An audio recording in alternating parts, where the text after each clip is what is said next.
नवरात्रि के पावन दिनों में चारों ओर भक्ति और श्रद्धा का वातावरण फैला हुआ था।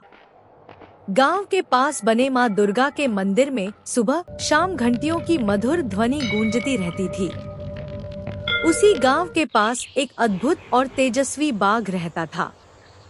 लोग उसे साधारण जानवर नहीं मानते थे, बल्कि मां दुर्गा का ही प्रतीक मानकर उसका सम्मान करते थे। एक दिन प्रातःकाल बाघ ने देखा कि गांव की गलियों से 9 छोटी कन्याएं रंग-बिरंगे वस्त्र पहनकर मंदिर की ओर जा रही हैं। वे किसी साधारण बालिकाएं नहीं थी, बल्कि मां दुर्गा के 9 रूपों की जीवंत झलक थी। बाघ ने उन्हें देखते ही श्रद्धा से अपना सिर झुका लिया और शांत भाव से उनके पीछे पीछे मंदिर तक पहुंच गया। मंदिर में उस दिन नव कन्या भोग का आयोजन था।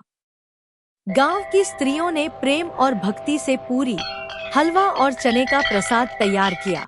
कन्याओं को आसन पर बैठाकर बड़े सम्मान से भोजन परोसा गया। कन्याएं जब प्रसाद ग्रहण कर रही थी, तब बाघ एक और बैठा रहा।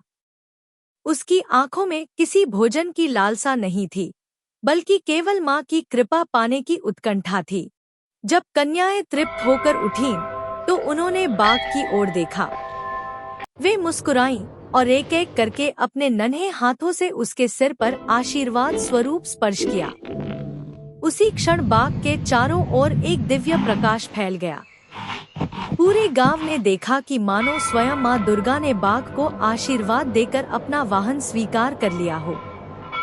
उस दिन से बाघ गांव का रक्षक बन गया। वह मंदिर के आसपास ही रहता और किसी भी संकट से गांव की रक्षा करता। गांव वाले मानते थे कि नवरात्रि केवल व्रत और उपवास का नाम नहीं है, बल्कि यह आस्था, शुद्धता और स्त्री शक्ति की महिमा का पर्व है।